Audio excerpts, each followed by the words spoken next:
Chapter 9. Then Elisha the prophet called one of the sons of the prophets, and said to him, Tie up your garments, and take this flask of oil in your hand, and go to Ramoth-Gilead. And when you arrive, look there for Jehu the son of Jehoshaphat, son of Nimshi.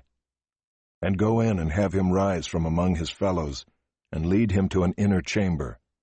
Then take the flask of oil and pour it on his head, and say, Thus says the Lord, I anoint you king over Israel. Then open the door and flee, do not linger. So the young man, the servant of the prophet, went to Ramoth-Gilead. And when he came, behold, the commanders of the army were in council. And he said, I have a word for you, O commander. And Jehu said, To which of us all? And he said, To you, O commander.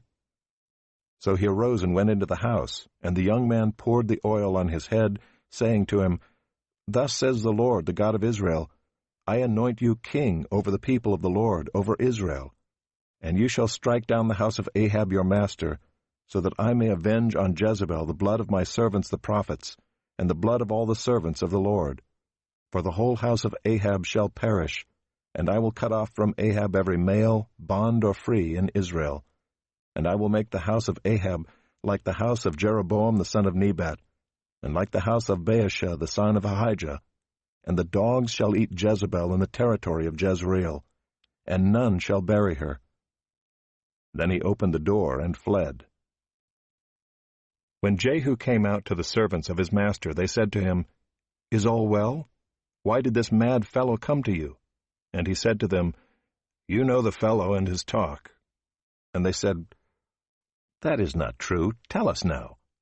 And he said, Thus and so he spoke to me, saying, Thus says the Lord, I anoint you king over Israel. Then in haste every man of them took his garment and put it under him on the bare steps, and they blew the trumpet and proclaimed, Jehu is king. Thus Jehu the son of Jehoshaphat the son of Nimshi conspired against Joram. Now Joram with all Israel had been on guard at Ramoth-Gilead against Hazael king of Syria. But King Joram had returned to be healed in Jezreel of the wounds that the Syrians had given him, when he fought with Hazael king of Syria. So Jehu said, If this is your decision, then let no one slip out of the city to go and tell the news in Jezreel. Then Jehu mounted his chariot and went to Jezreel, for Joram lay there. And Ahaziah king of Judah had come down to visit Joram. Now the watchman was standing on the tower in Jezreel, and he saw the company of Jehu as he came, and said, I see a company. And Joram said, Take a horseman and send to meet them, and let him say, Is it peace? So a man on horseback went to meet him and said, Thus says the king, Is it peace?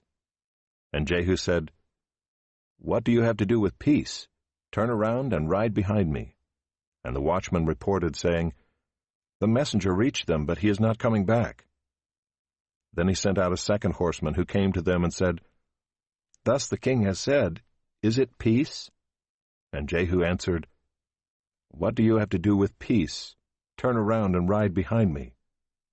Again the watchman reported, He reached them, but he is not coming back. And the driving is like the driving of Jehu the son of Nimshi, for he drives furiously. Joram said, Make ready. And they made ready his chariot. Then Joram king of Israel and Ahaziah king of Judah set out, each in his chariot, and went to meet Jehu, and met him at the property of Naboth the Jezreelite. And when Joram saw Jehu, he said, Is it peace, Jehu? He answered, What peace can there be, so long as the whorings and the sorceries of your mother Jezebel are so many? Then Joram reined about and fled, saying to Ahaziah, Treachery, O Ahaziah! And Jehu drew his bow with his full strength, and shot Joram between the shoulders, so that the arrow pierced his heart, and he sank in his chariot. Jehu said to Bidkar his aide, Take him up and throw him on the plot of ground belonging to Naboth the Jezreelite. For remember when you and I rode side by side behind Ahab his father, how the Lord made this pronouncement against him. As surely as I saw yesterday the blood of Naboth and the blood of his sons, declares the Lord, I will repay you on this plot of ground. Now therefore take him up and throw him on the plot of ground, in accordance with the word of the Lord." When Ahaziah the king of Judah saw this, he fled in the direction of Beth-Haggan. And Jehu pursued him and said, "Shoot him also." And they shot him in the chariot at the ascent of Gur, which is by Ibleam. And he fled to Megiddo and died there. His servants carried him in a chariot to Jerusalem, and buried him in his tomb with his fathers in the city of David. In the 11th year of Joram the son of Ahab, Ahaziah began to reign over Judah. When Jehu came to Jezreel, Jezebel heard of it, and she painted her eyes and adorned her head, and looked out of the window. And as Jehu entered the gate, she said, "Is it peace, you Zimri, murderer of your master?" And he lifted up his face to the window and said, "Who is on my side? Who?" 2 or 3 eunuchs looked out at him. He said, "Throw her down." So they threw her down, and some of her blood spattered on the wall and on the horses, and they trampled on her. Then he went in and ate and drank. And he said, "See now to this cursed woman, and bury her, for she is a king's daughter." But when they went to bury her, they found no more of her than the skull and the feet and the palms of her hands. When they came back and told him, he said, "This is the word of the Lord which he spoke by his servant Elijah the Tishbite.